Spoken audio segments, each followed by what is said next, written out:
MP debate बड़ी बहस। आज हम बात करेंगे हब की।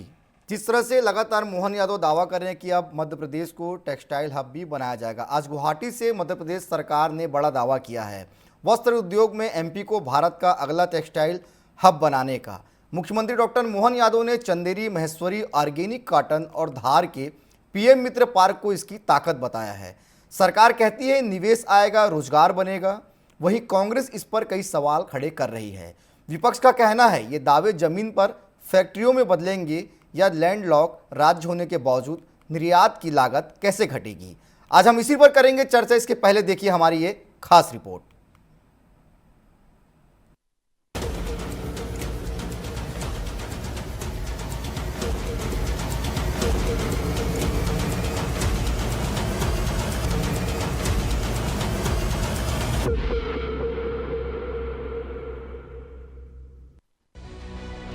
मध्य प्रदेश का वस्त्र उद्योग तेजी से रफ्तार पकड़ रहा है। गुवाहाटी से मध्य प्रदेश ने टेक्सटाइल हब बनाने का दावा दोहराया। जैविक कपास में देश में अग्रणी स्थिति, धार में पीएम मित्र पार्क बन रहा है और टेक्सटाइल पॉलिसी 2025 के दम पर सरकार इसे भारत का अगला टेक्सटाइल हब बताने में जुटी है। देश में 60 से ज्यादा टेक्सटाइल मिल्स, 4000 से अधिक लूम, 25 लाख से अधिक स्पिंडल्स और अलग 10,000 से ज्यादा महिलाओं को हैंडलूम के माध्यम से हमने जोड़ा है। इसी प्रकार से विशेष readymade garments policy, Madhya Pradesh organic cotton, man made fibre, technical textile में तेजी से आगे बढ़ रहा है। खरगोन, बुदनी, लगातार हमारे कई आदिवासी अंचल में भी हमने इसका जोर दिया है और पिछले 1.5 दशक के माध्यम से टेक्सटाइल की संपूर्ण वैल्यू चेन में हमने 25,000 करोड़ से ज्यादा का निवेश कराते हुए कई प्रकार से लगभग लाखों लोगों को रोजगार दिलाने की दिशा में आगे बढ़ेंगे।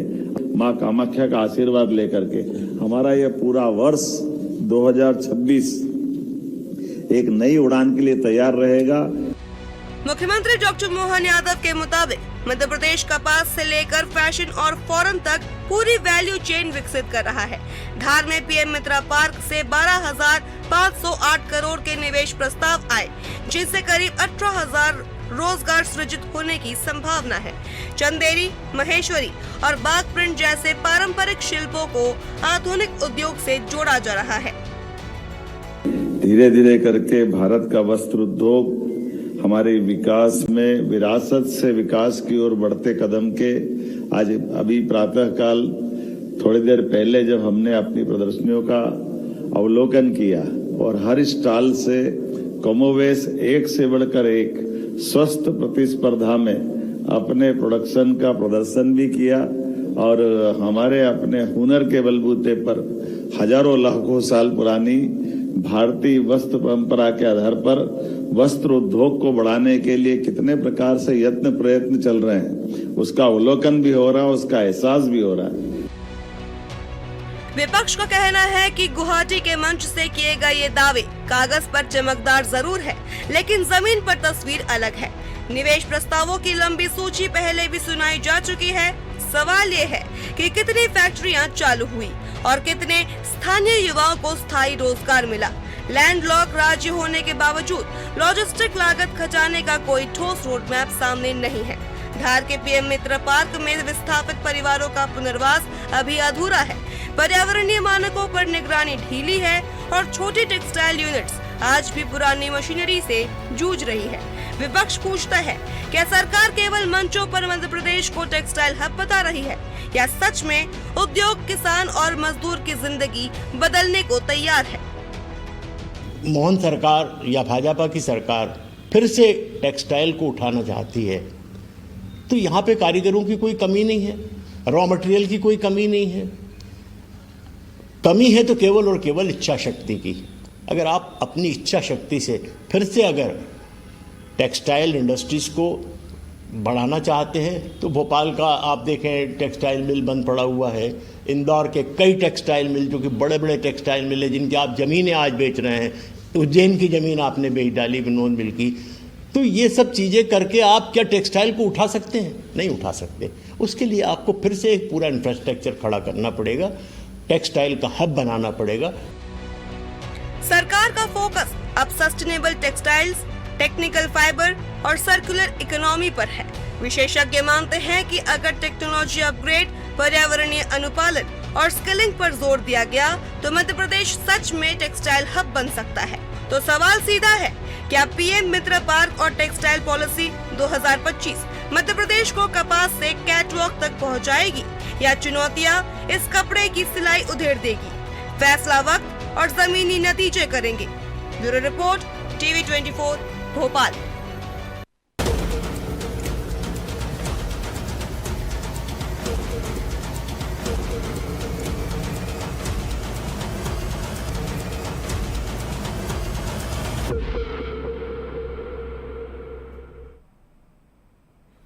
तो एक तरफ मोहन सरकार जो है मध्य प्रदेश को टेक्सटाइल हब बनाने के लिए अग्रसर हो रही है, तो वहीं कांग्रेस को इस पर संदेह भी है। और आज हम इसी पर करेंगे चर्चा। हमारे साथ 3 बेहद खास मेहमान जुड़ गए हैं। सागर केसरिया जी हैं, भाजपा के प्रवक्ता हैं, स्वागत करता हूं मैं उनका। भास्कर मिश्रा जी हैं, कांग्रेस प्रवक्ता हैं, उनका भी स्वागत करता हूँ। शैलेंद्र मिश्रा जी हैं, वरिष्ठ पत्रकार, उनका भी मैं स्वागत करता हूँ।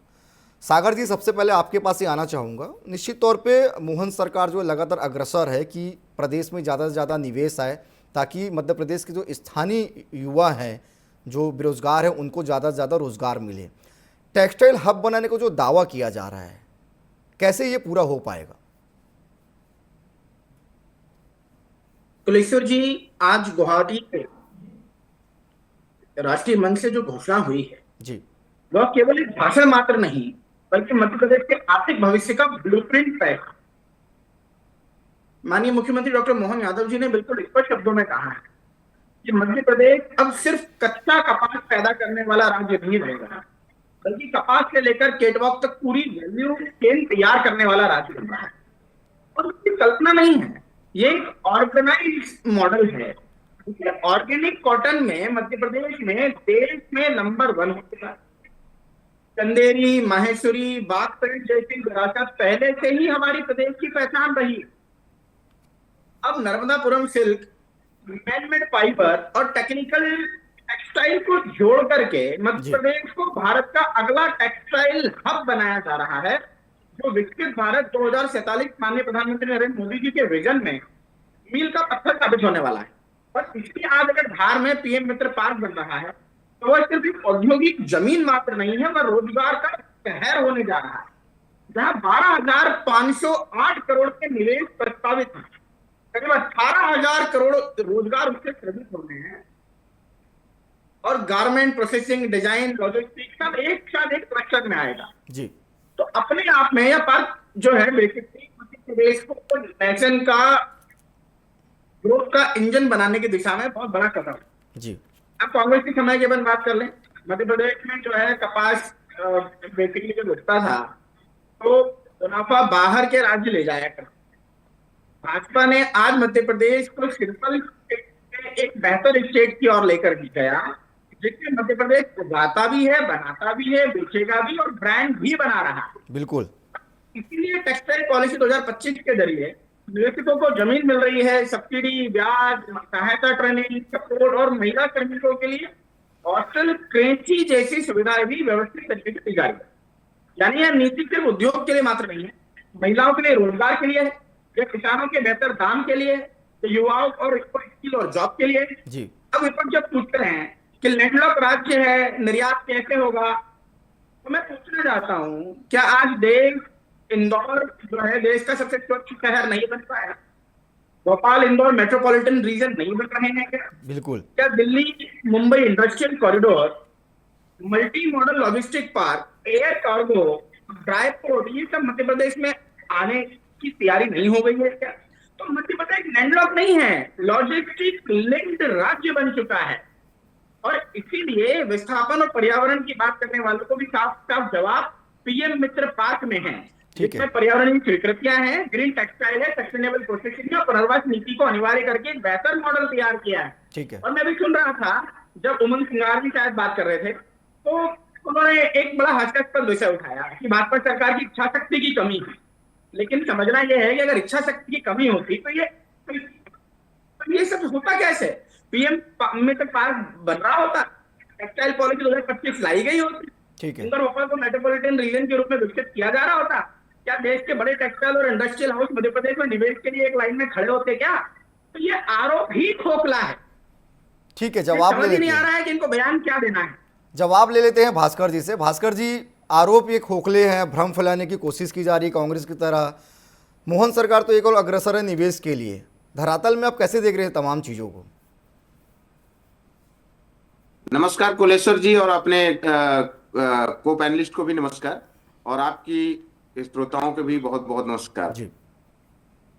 अभी जो सागर जी ने ही क्लियर कर दिया कि जिस तरीके से इंदौर स्वच्छ शहर बन गया और इंदौर की पोल खुल गई, अभी दूषित पानी पीने से इतने लोग मर गए, ठीक इसी तरीके का विजन इनका ये गुवाहाटी का जो विजन है ये भी है जी।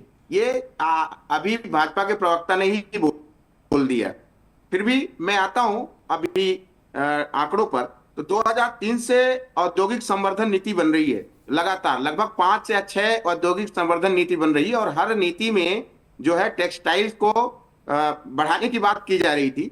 और खासकर 2014 और 2022, 2024, 2025 इसमें विशेष रूप से टेक्सटाइल्स उद्योग पर ध्यान देने की बात कही गई है। 2014 में इन्होंने कहा था, 2014 में ही बोला गया था कि मध्य प्रदेश को टेक्सटाइल हब बनाया जाएगा।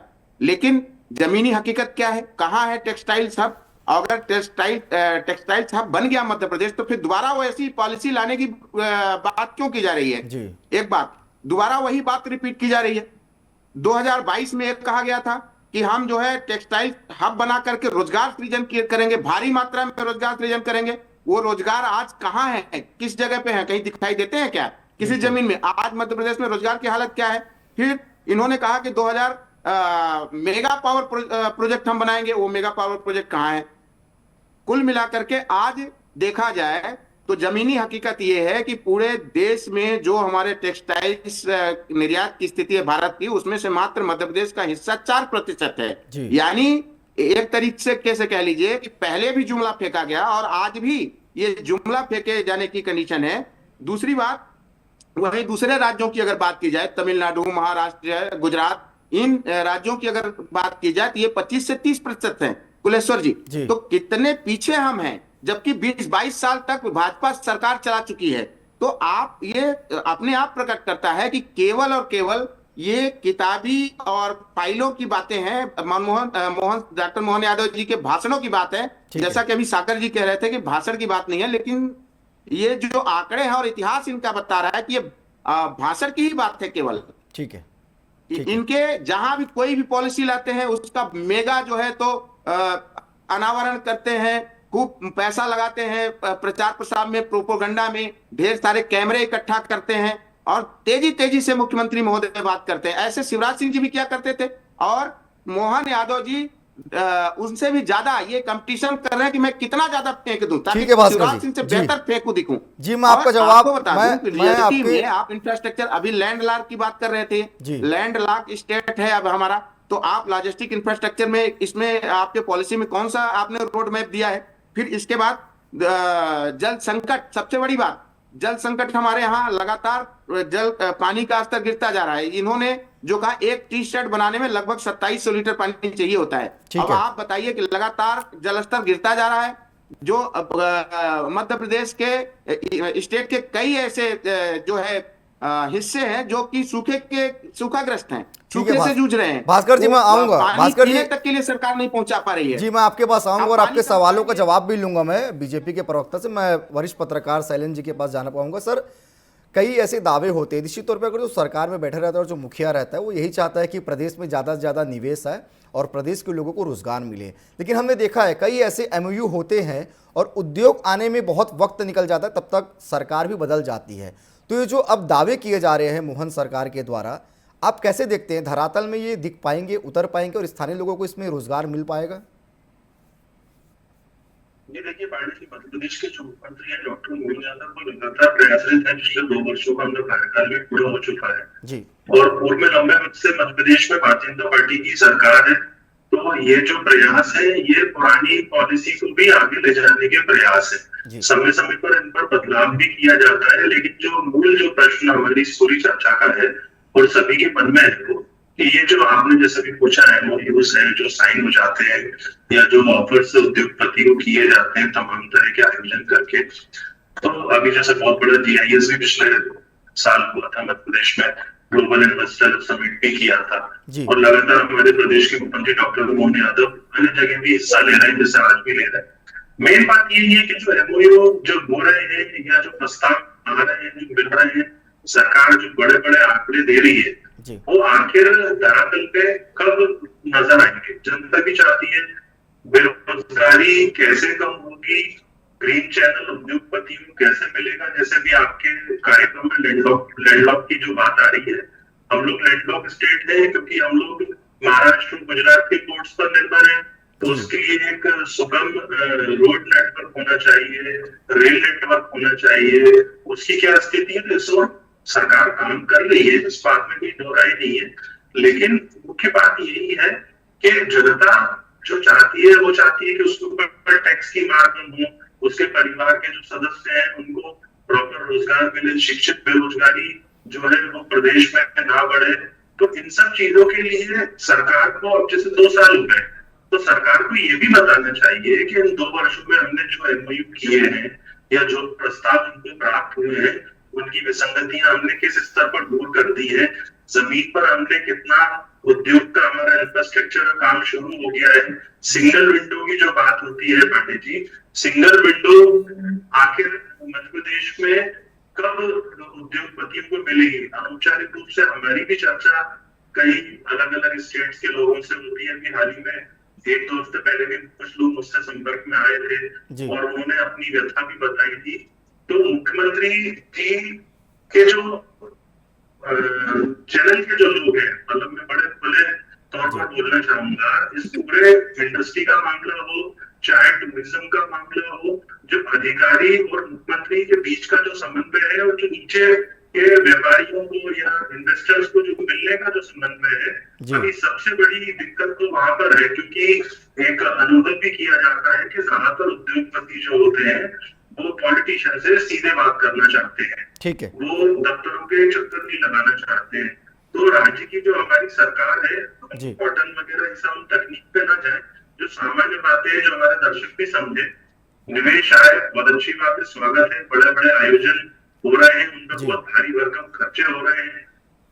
एक नई व्यवस्था शुरू करी संभागीय स्तर में मध्य प्रदेश में समिट का आयोजन प्रदेश के मुख्यमंत्री की मंशा के अनुरूप हुए। तो अभी जैसे मित्र ने कहा कांग्रेस पार्टी के साथी ने, तो उसमें एक और बात जो गौर करने वाली है, जैसे हमारे यहाँ कुछ मिल्स, टेक्सटाइल मिल्स कोविड के दौर में बंद हो गई थी, कुछ पुरानी मिल्स है, तो हम जो उद्योग लगा रहे हैं नया और पुराने को कैसे चालू करेंगे, बिल्कुल ठीक है, ये भी देखना होगा कि अगर हमारे पुराने डेट उद्योग भी चालू हो जाए तो वो जो जमीनें हैं उनके जो विवाद है उनको समाप्त करा दिया जाए, ठीक है, तो वो लैंड भी यूज हो सकती है। और पर्यावरण एक बहुत बड़ा विषय है, मैं चाहूंगा कि आप अगली डिबेट में उसको भी जरूर अपने इन विषयों में जोड़ें, क्योंकि जिस तरीके से पर्यावरण की हानि मध्य प्रदेश में देखने को मिल रही है, चाहे वो सिंगरौली का क्षेत्र हो या अन्य छत्तीसगढ़ के भी कुछ विषय अभी सामने आए थे, तो हमको हमारे आने वाली पीढ़ी को ऐसी उद्योग की नीति देना है, ऐसे उद्योग देना है, कैपिटल स्टेट तो बन जाए, ठीक है, लेकिन पूंजीवाद के चक्कर में कहीं ये ना हो कि हम हमारी हरियाली आने वाले भविष्य के लिए ऑक्सीजन ही हम समाप्ति की ओर बढ़ने लगे। सागर जी से जवाब ले लेते हैं सर, ठीक है। सागर जी, जिस तरह से कांग्रेस लगातार ये बात कह रही है कि PM मित्र के जो पार्क बन रहा है वहाँ के लोगों को जो विस्थापित करना था, पुनर्वास नीति का उनको लाभ नहीं मिला है, और साथ ही जो कई पुराने ऐसे मिल है जो अभी तक बंद है उस पर सरकार ध्यान नहीं दे रही है, क्या कुछ जवाब देंगे इसका आप? देखिए कुलेश्वर जी, मैंने भास्कर जी को और माननीय शैलेंद्र जी को दोनों को बहुत ही शांति से और ध्यानपूर्वक सुना जी। भास्कर जी ने एक विषय उठाया, बड़ा ही हास्यास्पद है। मुझे लगता है कि इन्हें लगता है कि टेक्सटाइल हब जो है कोई चीज है जिसको अभी दबाएंगे और तुरंत बन जाएगा जी, जो कि ये है नहीं। टेक्सटाइल हब बेसिकली दबाते ही चल जाए ऐसा कोई सिस्टम नहीं है, ये एक इकोसिस्टम है जो चरणबद्ध तरीके से बनता है। अब चरणबद्ध तरीका क्या है? पहले नीति बनती है यानी कि पॉलिसी, इंफ्रास्ट्रक्चर बनता है यानी कि parks and clusters and logistics develop होते हैं, और तीसरा होता है कि फैक्ट्री एक्सपोर्ट्स एंड जॉब यानी कि उद्योग आता है और इसका स्केल होता है। 2022 में नींव रखी गई, 24-25 में संरचना खड़ी हो रही है और 25 के बाद अब स्केल अप का चरण स्टार्ट हो गया है। इसलिए बात दोहराई जा रही है कि अगला चरण जो है वो घोषित किया जा रहा है। और ये सबसे इंपॉर्टेंट बात है कि अब एक सवाल उन्होंने पूछा, जमीन पर कहाँ है जी? तो धार में पीएम मित्र पार्क हवा में होने जा रहा है क्या? जी देश की सबसे बड़ी टेक्सटाइल परियोजना जो बन रही है वो मध्य प्रदेश के धार में बन रही है। इस पर गर्व करना चाहिए, लेकिन इस पर भी जो इस प्रकार के विषय खड़े होते हैं तो फिर कांग्रेस की नीयत पर प्रदेश की जनता को शक होता है। अब चंदेरी, माहेश्वरी, बाग प्रिंट का जो आधुनिकीकरण हो रहा है, नर्मदापुरम सिल्क, ऑर्गेनिक कॉटन को दक्षिण चेन से जोड़ा जा रहा है, ये सबसे महत्वपूर्ण चीजें हैं। अब 2022 में इन्होंने कहा कि अगर कुछ नहीं होता तो आज पीएम मित्र पार्क के लिए 12,500 करोड़ के लिए निवेश प्रस्ताव नहीं आ पाते, टेक्सटाइल पॉलिसी 2025 की नहीं बनती, जी राष्ट्रीय टेक्सटाइल मंत्रियों के सम्मेलन में एमपी को जो है वो मॉडल नहीं बनाया जाता। 2022 में दिशा तय हुई और आज डिलीवरी शुरू हो चुकी है। तो ये सबसे महत्वपूर्ण बातें हैं। जी और जब माननीय शैलेंद्र जी के कुछ विषय थे कि भाई बेरोजगारी कैसे होगी, बेरोजगारी कम कैसे होगी, तो इस विषय पर मैं स्पष्ट बताना चाहता हूँ। भाजपा के पास बेसिकली एक स्पष्ट रोड मैप है। आप देखिए, पीएम मित्र पार्क जो है बेसिकली बन रहा है, 2 लाख करोड़ का निवेश प्रस्तावित हो चुका है, नई industrial policy, textile policy, startup mission चल रहे हैं। ये अपने आप में एक बेसिक रोड मैप है। तो बेरोजगारी भाषणों से नहीं घटती है, उद्योगों से घटती है। और आज मध्य प्रदेश में textile, pharma, food processing, green energy, tourism, इन सब क्षेत्रों में बेहतर उद्योग की संभावनाएं विकसित हैं। ठीक है। जनता को सुविधा के विषय पर एक चिंता जो व्यक्त की गई, उस पर मैं विशेष तौर पर कहना चाहता हूँ कि नए मेडिकल कॉलेज जो हैं अगर बन रहे हैं तो वो उनकी सुविधा के लिए हैं। सड़क, मेट्रो, बिजली, पानी, पर जब बजट बढ़ता है तो वो उनकी सुविधा के लिए है। ग्रामीण क्षेत्रों में सिंचाई, स्वास्थ्य योजनाएं जब चलती हैं तो वो उनकी सुविधा के लिए है। सुविधाएं अगर बेसिकली परफेक्शन हमें करना है तो उसके लिए एक तैयारी करनी होती है कि उसे स्टेप बाय स्टेप चरणबद्ध तरीके से उसमें कुछ सुधार करके हम उसे आगे बढ़ाने के प्रयास कर रहे हैं। सागर जी, मैं एक सवाल में इसी में कैसे हो इस पर चलती। सागर जी, एक सवाल में इसी में लेना चाहूँगा। ठीक है, अच्छी बात है, निवेश आ रहा है, टेक्सटाइल हब बनेगा, बहुत अच्छी बात है। लेकिन कहीं ना कहीं हम देखते हैं कि जो स्थानीय जो युवा रहते हैं, जो बेरोजगार रहते हैं, वो कहीं ना कहीं अपने को ठगा महसूस करते हैं, उनको रोजगार जो है स्थानीय स्तर पर नहीं मिल पाता। तो क्या ये माना जाए जब ये हब बनेगा तो इसमें स्थानीय रोजगार को ज़्यादा से ज़्यादा भागीदारी इसमें मिलेगा? क्योंकि ये चिंता हमेशा युवाओं के बीच में रहता है। बिल्कुल कुलेश्वर जी, और इन्हीं सब चिंताओं को ध्यान में रख करके ही इस प्रकार के इंफ्रास्ट्रक्चर मॉडल को क्रिएट करने की परियोजना है। ये इस प्रकार से डेवलप होगा कि जिस प्रकार की एक अर्थव्यवस्था अगर हमको तैयार करनी है तो उसमें युवाओं का बेहतर तरह से हम उपयोग कर पाए, ठीक है, उनकी स्किल और को हम एक अपॉर्चुनिटी दे पाए, और उस अपॉर्चुनिटी के माध्यम से भारत निर्माण में मध्य प्रदेश ग्रोथ का इंजन अगर बनेगा तो वो उन सभी युवाओं के बेहतर जो रोजगार सृजन से संभव होगा। ठीक है, चिंता मध्य प्रदेश की मोहन यादव जी की संवेदनशील सरकार बेहतर तरह से ऑलरेडी कर रही है। जी भास्कर जी, क्या कुछ कहेंगे इसमें आप? पहली बात तो इन्होंने कहा कि उद्योग कोई ऐसा नहीं बटन दबाते हुए और चालू हो जाएगा। बिल्कुल 2003 से लेकर के 2004 में पहली उद्योग संवर्धन नीति बनी थी और आज 2026 आ गए, तो ये दो मतलब लगभग 22 साल हो गए। तो 22 साल में अभी इनकी बटन नहीं दब पाई, तो इनका कहने का मतलब तो वही तो मैं कह रहा हूँ कि सिर्फ टेकने का काम कर रहे हैं। आप बताइए कि 2014 में इन्होंने टेक्सटाइल हब बनाने की बात कही थी, टेक्सटाइल हब बनाने की बात 2014 में कही थी, और आज 2026 आ गए। बीच में मत बोलिए प्लीज बीच में मत बोलिए, मैंने नहीं बोला, मैं आपको चुपचाप सुना, सुनिए, धैर्य से सुनिए। सागर जी सुन लेते हैं एक बार भास्कर जी क्या कह रहे हैं, उसके बाद आपको भी मौका दूंगा मैं। भास्कर जी को सुन लेते हैं एक बार क्या कह रहे हैं। भास्कर जी बात रखिए अपनी। 2014 में टेक्सटाइल हब बनाने की बात कही गई थी जी, और आज 2026 है, लगभग 11-12 साल में अभी कहीं जमीनी हकीकत कुछ आपको दिख रहा है? आप खुद बताइए कुलवंत जी और मिश्रा जी बताएं, कहीं जमीनी हकीकत आपको दिख रहा है 11-12 साल में? तब अगर उस समय आपने हब बनाने की बात कही थी तो फिर दोबारा आपको फिर से हब बनाने के लिए क्यों कहना पड़ रहा है? आप उसी को बताते ना, उसी पॉलिसी को आगे बढ़ाते। दूसरी बात कि इन्होंने कहा कि धार में मित्र पार्क बन रहा है, पीएम मित्र पार्क बन रहा है। अब धार में जो पीएम मित्र पार्क बन रहा है ये 2025 में जो है, अभी सितंबर 2025-26 में इसको संचालित करने का लक्ष्य है। आप बताइएगा, अभी जैसा कि मिश्रा जी कह रहे थे, अभी उसका पूर्ण विस्थापन तक नहीं हो सका, वहां के जो विस्थापित है उनका हक नहीं दिया जा सका। हालांकि मध्य प्रदेश सरकार जो है और मोदी सरकार विस्थापितों का हक तो कहीं देती ही नहीं। हमारे सिंगरौली में आज तक बेचारे जो है विस्थापित परेशान है अपने पेपर लेकर के, कागज लेकर के, और जब हक मांगने जाते हैं तो उनके ऊपर मुकदमा कायम कर दिया जाता है और जिला बदल कर दिया जाता है। तो विस्थापितों की हालत तो बद से बदतर इनके सरकार में रही है। तो ये अपने आप में कौन सी योजना इनकी चालू हुई? केवल और केवल जब भी कहीं कोई बात आए तो एक मेगा स्टार लगा करके घोषणा कर देना। इस समय तो मैंने खुद कहा, ये हमको इंटरनल जानकारी भाजपा वाले ही दे रहे थे कि केंद्र में शिवराज सिंह जी ने खुद कहा कि ये तो जहां जाते हैं 20 जो घोषणा करके आ जाते हैं और कल समेटने वाला कोई नहीं होता। ये तो मुझसे भी ज्यादा घोषणा करने लगे। ये इनके अंदर की लड़ाई है। अब खास मैं आता हूं कि आप बताइए, स्किल इंडिया, भारत सरकार की स्किल इंडिया धराशायी हो गई। इन्होंने अपने पॉलिसी में स्किल के लिए जो बजट रखा है, जो रोड मैप किया है, वो बिल्कुल नाकाफी है। इन्होंने जो यहाँ की ऊर्जा लागत है, जो पावर टैरिफ है, कितना ज्यादा है, साथ ही जो यहाँ का निर्यात फाइनेंस जो सब्सिडी है वो 10 कम से कम 20 से 25% जो है अन्य राज्यों की अपेक्षा ज्यादा हमारे यहाँ लग रहा है लैंडलॉक स्टेट होने की वजह से। लेकिन इन्होंने केवल और केवल 10% की बात कही है, जो बहुत नाकाफी है। साथ ही मिल्स, जिससे मिल्स रनिंग कास्ट जो है तो 15 से 20% हमारे यहाँ ज्यादा आ रहा है अन्य स्टेटों के अपेक्षा। तो आप कैसे कह सकते हैं कुलवंत जी, जो सारे आंकड़े जो है केवल ये सुहाने दीवा स्वप्न दिखाने का काम करते हैं, झूठ बोल बोल करके केवल सब कुछ हो रहा है, सब कुछ हो रहा है, विकास बढ़ रहा है, 60 हो जा रहा है। जबकि अभी मुख्यमंत्री जी का मैंने सुन रहा था, बहुत तेजी से बढ़ रहा है टेक्सटाइल के मिल में मध्य प्रदेश, जबकि 45 मिले कुलवंत जी, 45 मिले जो है वो बंद होने के कगार में है। वो जो है घाटे में चल रही है, उसके लिए सरकार कुछ नहीं कर रही है। भ्रष्टाचार सबसे बड़ी समस्या है। भ्रष्टाचार इनके यहाँ और तानाशाही, प्रशासनिक तानाशाही और भ्रष्टाचार सबसे बड़ी प्रॉब्लम है। ठीक है, भास्कर जी। हर परियोजना आप देखिए, हर परियोजना लेट है। हमारे यहाँ सिंगरौली में प्रशासनिक भ्रष्टाचार, राजनीतिक भ्रष्टाचार से आज 20 वर्ष से एक नेशनल हाईवे बन रही कुलवंत जी। 20 वर्ष से आप कहीं भी पता कर लीजिए, 20 वर्ष से एक नेशनल हाईवे बन रही है। यह है इनके योजनाओं का हाल। शैलेंद्र जी से अब सवाल ले लेता हूँ, शैलेंद्र जी से एक छोटा सा सवाल ले लेता हूँ मैं। शैलेंद्र जी, क्या कहेंगे आप? दावे तो ठीक है, मोहन सरकार भी कह रही है, लेकिन कांग्रेस के अपने तर्क हैं। आप कैसे देख रहे हैं, ये टेक्सटाइल हब बनता है तो कितना फायदा मध्य प्रदेश को होगा? देखिए कुलेश्वर जी,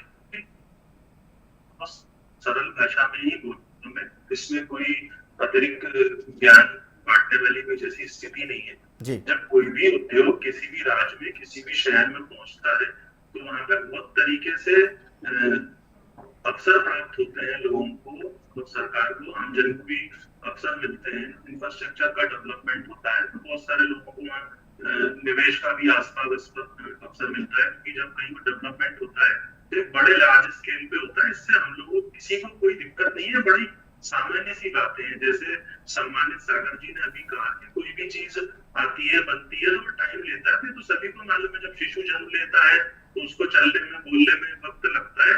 ठीक उसी प्रकार हमारी जब कोई व्यवस्था आती है तो उसको वक्त लगता है। लेकिन देखिए, चाहे वो पीएम मित्र पार्क की बात हो, ये पूर्व मुख्यमंत्री शिवराज सिंह चौहान के समय की चीजें हैं, उस टाइम एमओयू हुए थे।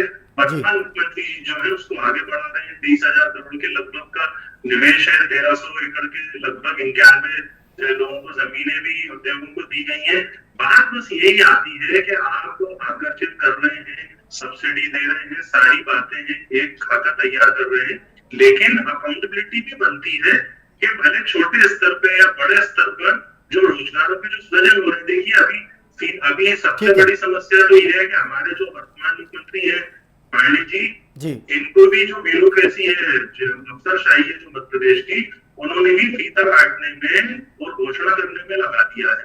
2 वर्ष हो गए हैं, जमा जमाया आपको पूरा सिस्टम मिला हुआ है, आपकी लंबे वक्त से सरकार है, बहुत बड़े नंबर्स हैं, विपक्ष तो ठीक है आरोप लगाएगा, लेकिन जनता भी जानना चाहती है कि आखिर मध्य प्रदेश में रोजगार के निर्माण और सृजन कैसे होंगे। मध्य प्रदेश रोजगार कार्यालय की स्थिति की एक बार लोग गूगल करके देख लें। वहां पे सरकारी कंपनीज ऑफर दे रही हैं जॉब्स के, या प्राइवेट लोगों के ऑफर वहां पर आ रहे हैं। बहुत सारी बातें हैं, शायद समय का अभाव है, कभी आप लंबी चर्चा कीजिए तो उसमें अपन डिस्कशन करेंगे। लेकिन शॉर्ट में एक लाइन में ये बोलूंगा, प्रयास ठीक है। तो चलिए इस बहस को हम यहीं पे विराम देते, क्योंकि समय अब इजाजत नहीं दे रहा है। तो सरकार का विजन बड़ा है, चुनौतियों भी कम नहीं। पीएम मित्र और टेक्सटाइल पॉलिसी मौका भी है, परीक्षा भी है। अब देखना ये है क्या मध्य प्रदेश कपास से कैटवॉक तक पहुंचेगा, या दावे सिर्फ मंचों तक सीमित रह जाएंगे? जवाब वक्त देगा, नतीजे जमीन बताएगी। आज के लिए इतना ही। आप तीनों मेहमान हमारे साथ जुड़े उसके लिए धन्यवाद। एमपी डिबेट लाइव में इतने ही। मुझे दीजिए इजाजत। नमस्कार।